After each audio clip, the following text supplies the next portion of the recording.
దేవునికి స్తోత్రం. మరి వాక్యంలోనికి వెళ్దాం. లూకాసు వార్త 18వ అధ్యాయము 15వ వచనంలో 35వ వచనంలో అక్కడ యేసుక్రీస్తు ఎరికో పట్టణము నుండి ఏంటండి ఎక్కడున్నాడు? నియర్ టు ఎరికో పట్టణానికి సమీపంగా అతి దగ్గరగా ఉన్నటువంటి సమయంలో అక్కడ జనాలు గుంపు కూడి ఏం చేస్తూ ఉన్నారు? యేసుక్రీస్తు వెంబడి వెళ్తున్నారు.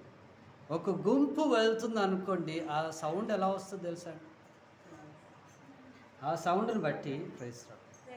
సౌండ్ని బట్టి అక్కడున్నటువంటి గుడ్డివాడు ఏం చేయటం మొదలుపెట్టాడంటే, ఎవరు వస్తున్నారా అని ఆరా తీయటం మొదలుపెట్టాడు.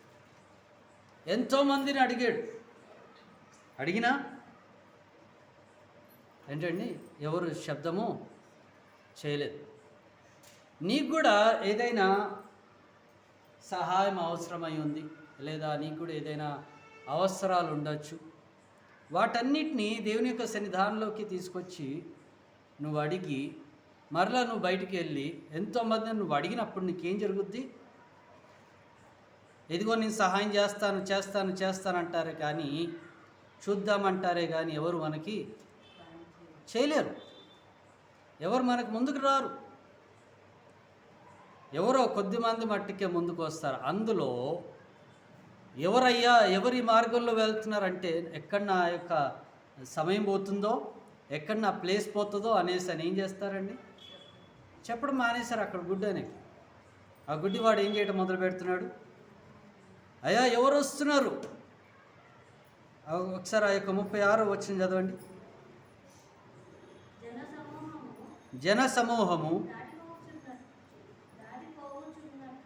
దాటి పోవుచున్నట్లు వాడు ఏం విని మనమెంతగా గమనించాలంటే ఆత్మలో కూడా, పరిశుద్ధాత్మలో ఈ రోజున అంశము మన యొక్క మనోనేత్రములు తెరవబడటం.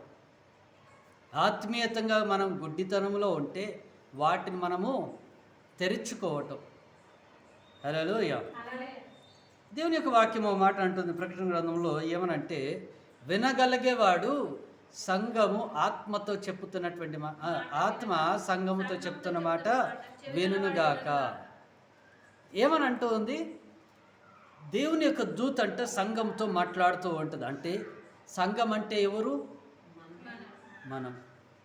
ఇక్కడ ఇంకో మాట మీ దృష్టి తేవాలనుకుంటున్నాను. సామెతల గ్రంథంలో మాట ఉంటుంది. ఏమనంటే కనుక, నీతిమంతుడు లేకపోతే ఒక మంచి వాని యొక్క భార్య ఎలా ఉంటుందంటే, తన యొక్క తలకి కిరీటము వలె ఉంటుందంట. నీతిమంతుడి యొక్క భార్య తన తలకు కిరీటము. అయితే ఇక్కడ యేసుక్రీస్తుకి కిరీటం ఏం పెట్టబడింది? ముళ్ళ కిరీటం. ఈ రోజున వివాహం చేసుకున్నటువంటి ప్రతి ఒక్కరు కూడా తన భార్యని ఒక కిరీటం లాగా చూసుకోవట్లా. కిరీటాన్ని ఏం చేస్తారండి? చూడండి, మనకేదైనా కానీ ఉదయం నుండి సాయంకాలం వరకు ఆ కిరీటం అలంకరణ అలాగే ఉంటుంది. దాని తర్వాత నిద్రపోయే సమయానికి దాన్ని తీసి పక్కకి పెట్టి జాగ్రత్తగా పెట్టి అప్పుడు మనం నిద్రలోకి వెళ్తాం. అలాగే దేవుని యొక్క వాక్యం కూడా ఏం చెప్తుందంటే, భార్యని చాలామంది కిరీటములాగా చూడట్లా. ఎలా చూస్తున్నారు? అదో ముళ్ళ కిరీటం లాగానే చూస్తున్నారు. ఎందుకో తెలుసా? ఆత్మ చెప్పేటువంటి మాట సంఘము వినట్లేదు గనక అది ముళ్ళ కిరీటం తయారైంది. అందుకని సంఘము ఒక ముళ్ళ కిరీటంలాగా అలంకరింపబడింది. అలాగనే ఈ రోజుకి చాలామందికి, నా భార్య నాకు పెద్ద శిలోభారం అండి, నా యొక్క భార్య పెద్ద ముళ్ళ కిరీటం అంటాం. ఏంటంటే అవునా కదా? అందరి ఇళ్లలో సమాధానం ఎందుకు లేదంటే ఎందుకే లేదు. ఎందుకంటే వాళ్ళు జాగ్రత్తగా వినట్లా. ఆత్మ చెప్పేటువంటి మాట వినట్లేదు కనుక మన యొక్క సంఘం ఏమైంది? ఏంటండి? ముళ్ళుగా తయారైంది. ఈ ముళ్ళున్నటువంటి సంఘము దేవుడు వదిలిపెట్టేశాడా? నాకు ఇది ఎందుకు ఈ కిరీటం అనేసి వదిలిపెట్టాడా? లేదు. అయినా ఆ ముళ్ళ కిరీటం ధరించుకున్నాడు. హల్లెలూయా. కానీ ఇక్కడ ఇక్కడ ఉన్నటువంటి గుడ్డివాడు ఏం చేస్తున్నాడు? దావీదు కుమారుడా, నన్ను కరుణించు. నిన్ను ముళ్ళులాగానే ఉండొచ్చు, కానీ నన్ను కరుణించు. నిన్ను కష్టపెడుతూ ఉండొచ్చు, నా మనోనేత్రం మూయబడి, నా యొక్క స్తుతి ఆరాధన చేసేటువంటి నాలుక నోరు మూతబడి, వినగలిగేటువంటి నా చెవులు మూతబడి, నేను ముళ్ళులాగా తయారై ఉండొచ్చు మీకు, కానీ ఈ ముళ్ళుని క్షమించండి అనేసి దేవుణ్ణి అడగాల. నన్ను కరుణించు, నా మనోనేత్రాలు తెరవండి, నిన్ను చూడాలనుకుంటున్నాను, పరలోక రాజ్యాన్ని చూడాలనుకుంటున్నాను, మీ సన్నిధిని చూడాలనుకుంటూ ఉన్నాను. ఇలాగే ఓ తండ్రి కొడుకుతోటి ప్రయాణం చేస్తుండంట. ఎవరితోటండి? ఓ తండ్రి ఒక కొడుకుతోటి ప్రయాణం చేస్తున్నాడు. ఫస్ట్ టైం ట్రైన్ ఎక్కి, అబ్బాయి ట్రైన్ ఎక్కి చూస్తూ ఉన్నాడు. అయితే ఆ వ్యక్తి తండ్రితో అంటున్నాడు, ఆ కొడుకు తండ్రితో అంటున్నాడు, నాన్న మన యొక్క ట్రైన్ చాలా స్పీడ్గా పోతుంది అనేసి అంటే ఎక్సైట్మెంట్, సంతోషం. మన ట్రైన్ చాలా స్పీడ్గా వెళ్తుంది అనేసి అని తండ్రితో అంటే, అవునవును మన ట్రైన్ చాలా స్పీడ్గా వెళ్తుంది. అగో అక్కడ ఉన్నటువంటి దూరంగా ఉన్నటువంటి ఆ యొక్క పక్షులు మన ట్రైన్తో పోటీ పడాలనుకుంటున్నాయి. ఏవి గెలుస్తాయి? పక్కనున్నటువంటి ఇంకో పిల్లవాడు చూస్తున్నాడు, వాళ్ళ తండ్రి చూస్తున్నాడు, వాళ్ళ కుటుంబాలు చూస్తున్నాయి, ట్రైన్లో ఉన్న చాలామంది చూస్తున్నారు. ఏంటయ్యా మీ అబ్బాయికి ఏమన్నా మతి స్తమించిందా, లేకపోతే పిచ్చివాడా? ట్రైన్ ఎప్పుడు స్పీడ్గానే పోతుంది, ఎందుకు మీ కొడుకు ఇలా చేస్తున్నాడు, ఏమైంది, ఏమన్నా మంచి డాక్టర్ దగ్గర తీసుకెళ్ళచ్చు కదా అంటే, ఆ తండ్రి అన్నాడు, ఇప్పుడు మేము వచ్చిందే డాక్టర్ నుంచి, ఇంతవరకు నా కొడుకు దీన్ని చూసింది తెలియదు, తను ఇంతవరకు గుడ్డివాడుగా ఉన్నాడు, ఫస్ట్ టైం తను చూపు వచ్చేవరకు వీటన్నిటిని చూసి సంతోషిస్తున్నాడు. అంటే ఒకడు చూసినప్పుడు తనలో ఉన్నటువంటి సంతోషం, మనం చూడలేనిది ఒకరు చూసినప్పుడు వాళ్ళల్లో ఉన్నటువంటి సంతోషం, అదే సంతోషం మన ప్రకటన గ్రంథములో యోహానుకు కలిగింది. ఆత్మీయ యొక్క సంతోషం, పరలోక రాజ్యాన్ని చూడగలిగినాడు. హనోకు చూసినాడు, అబ్రహాము చూసినాడు, యేసుప్రభు చూసినాడు, చనిపోయిన వాళ్ళందరూ, నీతిమంతులు వాళ్ళందరూ చూసినారు. మరి చనిపోయిన నీతిమంతుల్లో ఎవరున్నారు? కేవలం రక్షణ పొందిన వాళ్ళైనా అంటే కాదు, రక్షణ పొందిన వాళ్ళు మట్టికే పరలోక రాజ్యం అని చెప్పడానికి లేదు. నీతి కార్యముల చేత మనకు రక్షణ. దేని చేత? నీతి పనులు చేయటం ద్వారా మనకి రక్షణ. ఈ రోజున మరి బాప్టిజాలు ఎందుకు ఉన్నాయి, శరీరము బల్ల ఎందుకు ఉంది అంటే కనుక అదొక చిన్న ప్రక్రియ, పరలోక రాజ్యం చేరడానికి చిన్న ప్రక్రియ. మనము సంఘంగా పిలువబడుతున్నామంటే మన గురించే తన యొక్క శరీరమును తన యొక్క రక్తమును కార్చబడి ఉన్నది గనక దాన్ని దృష్టిలో పెట్టుకొని మనం చేసుకుంటూ ఉన్నది. అందుకే దేవుడు ప్రభు అయిన యేసుక్రీస్తు ఆ మాట అంటాడు. ఏమని అంటాడంటే, ఇది నన్ను జ్ఞాపకము చేసుకుంటూ చేయండి అన్నాడు. అంతేనా? ఇంకేమని అన్నాడా? ఇది నన్ను జ్ఞాపకం చేసుకుంటూ, ఇది నా శరీరము, ఇది నా జ్ఞాపకం. ఆ రోజుల్లో రొట్టెల పండుగ ఉండేది గనక, ఏంటండి, సబాతు పండుగ ఉండేది కనుక అందులో రొట్టెలు ఉండేటి, ద్రాక్షారసం ఉండేది, వాటిని తీసుకొని చేసిన. ఏంటండి, అంతేనా కదా? పండుగని ఏదైతుందో ఇది నా జ్ఞాపకార్థంగా చేయండి అనేసి అన్నాడు. అలా ఈ యొక్క రొట్టె ద్రాక్షారసాన్ని మనకు అందించినాడు ఆయన జ్ఞాపకార్థంగా. కానీ నిజంగా మన పరలోక రాజ్యానికి ఎప్పుడు చేరుతాం, ఎప్పుడు చూడగలుగుతామంటే మన మనోనేత్రములు తెరవబడినప్పుడు, మన నీతి పనులు చేస్తూ ముందుకి సాగినప్పుడు. దేవునికి స్తోత్రం కలుగునిగా. అక్కడ అయితే ఇక్కడ అంటున్నాడు, ఏమని అంటూ ఉన్నాడు, ఎప్పుడైతే ఆ యొక్క కుమారుడు విన్నాడో, విన్నదాన్ని గ్రహించాడో, ఎంతో జాగ్రత్తగా, అతను గుడ్డివాడే కానీ విన్నాడు. జనాలు ఎక్కువగా వెళ్తున్నారు, ఎప్పుడు లేనటువంటి జనాంగం ఈరోజు వెళ్తుంది. లూకాసు వార్త 18వ అధ్యాయం ఒకసారి 37వ వచనం చదువుదాం. వారు నజరేయుడైనటువంటి యేసు ఈ మార్గమున వెలిచినాడని ఏం చెప్పినారంటే అక్కడ ఉన్న గుడ్డి అతనికి, అయ్యా వెళ్ళేది ఎవరో కాదు, నజరైడైనటువంటి యేసుక్రీస్తు ఇక్కడి నుంచి వెళ్తున్నాడు. నీ ముందు నుంచి వెళ్ళింది ఎవరో కాదు, నజరైడైనటువంటి యేసుక్రీస్తు. ఇది ఎక్కడికి తీసుకెళ్తుందో తెలుసా అండి? ఆది కాండంలో అబ్రహాం ఎప్పుడైతే దేవుడు తండ్రి, కుమార, పరిశుద్ధాత్ముడు ముగ్గురు అనేసని ఉంది, కానీ ఇక్కడ నేను తండ్రి, కుమార, పరిశుద్ధాత్మ అనేసని అంటున్నాను. కానీ ముగ్గురు అబ్రహాము ఇంటి మీద నుండి నడుచుకుంటూ వెళ్తూ ఉండగా, ఇల్లు దాటి వెళ్తూ ఉండగా అబ్రహాము చూసి గ్రహించి పరిగెత్తుకుంటూ వెళ్ళి, అయ్యా మీరు మా ఇంటికి రండి, బస చేయండి, మీరు భోజనం చేసిన తర్వాతనే, మీరు ఒట్టి చేతులతో వెళ్ళొద్దు, కడుపు నిండా తిని వెళ్ళండి అనేసి అని పిలిచి ఆతిథ్యం ఇచ్చి వెళుతూ ఉండగా అదే సందర్భం మరలా ఇక్కడ కనిపిస్తుంది. దావీదు కుమారుడా నన్ను కరుణించు, నన్ను దాటి పోకు అనేసి అని అంటూ ఉన్నాడు. చూడండి ఆ మాటను చదవండి. అప్పుడు వాడు, యేసు, దావీదు కుమారుడా నన్ను కరుణించుమని కేకలు వేయగా ఊరకనే ఉండమని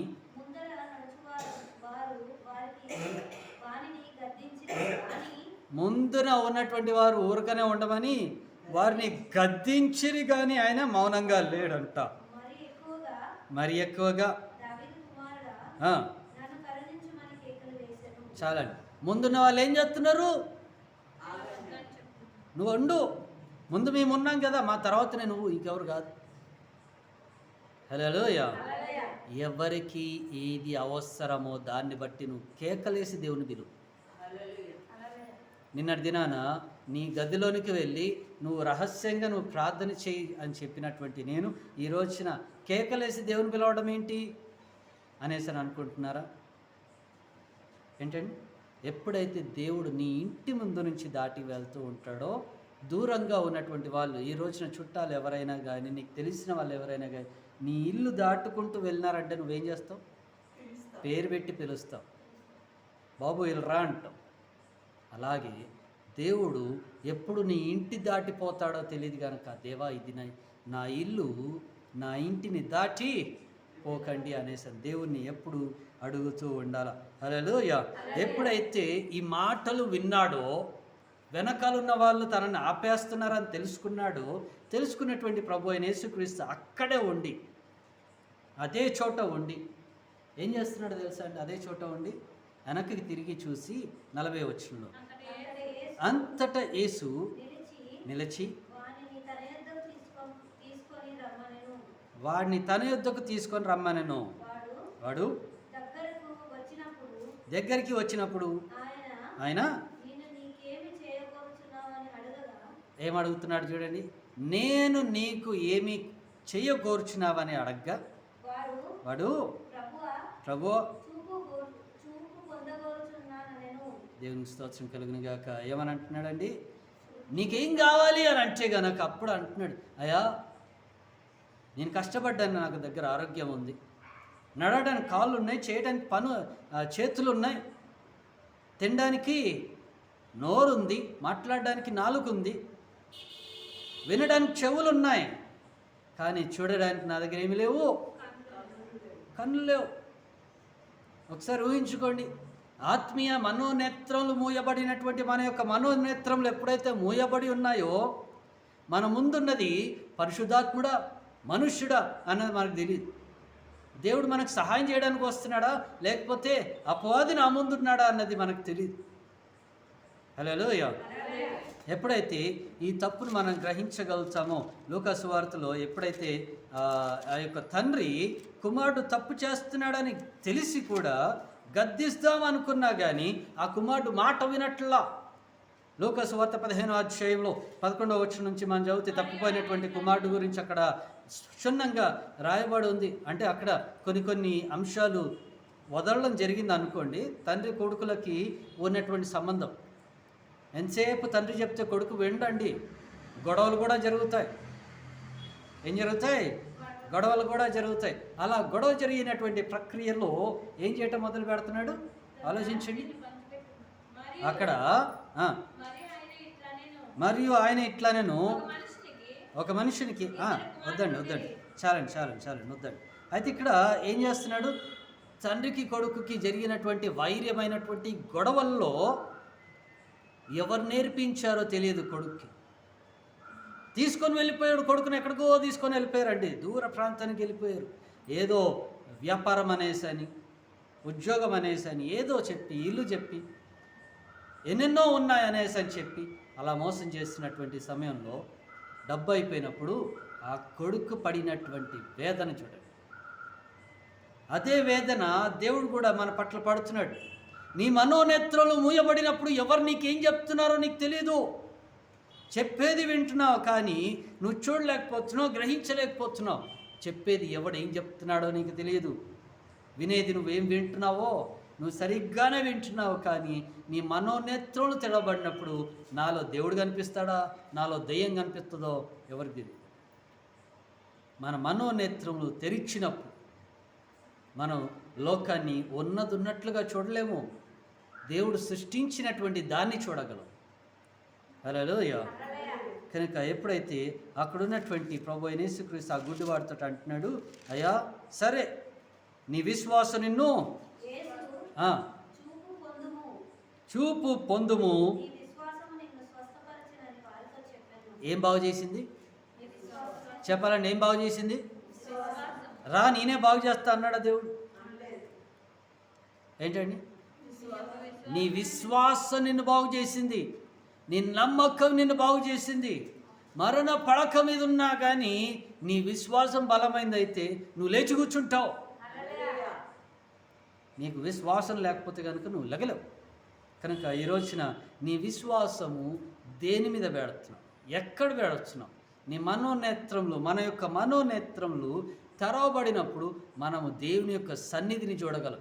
దేవుడు అంటున్నాడు ప్రభు అయిన యేసుక్రీస్తు, నా పేరిట ఎక్కడైతే 2 లేదా 3 ఉంటారో అక్కడ నేనుంటానన్నాడు దేవుడు. ప్రభు అయిన యేసుక్రీస్తు అక్కడ నేను ఉంటానన్నాడు. కనుక ఈ యొక్క సమయంలో మనం 2-3గా కూడినా, చిన్న మందగా కూడినా, ఒక పెద్ద క్రౌడ్గా కూడినా ఏంటండి, ఎలా ఉన్నా కానీ దేవుని యొక్క సన్నిధి మన మధ్యలో ఉన్నదని గుర్తుపెట్టుకోండి. ఎప్పుడైతే మనం అలా ప్రార్థన చేస్తామో దేవుడు మన పక్షాన ఉండి ముందుకు మనల్ని నడిపిస్తాడు. కనుక ఈ యొక్క సమయంలో మనందరం మోకరించినట్లయితే చిన్న ప్రార్థన చేస్తాం, ముగించుకుందాం.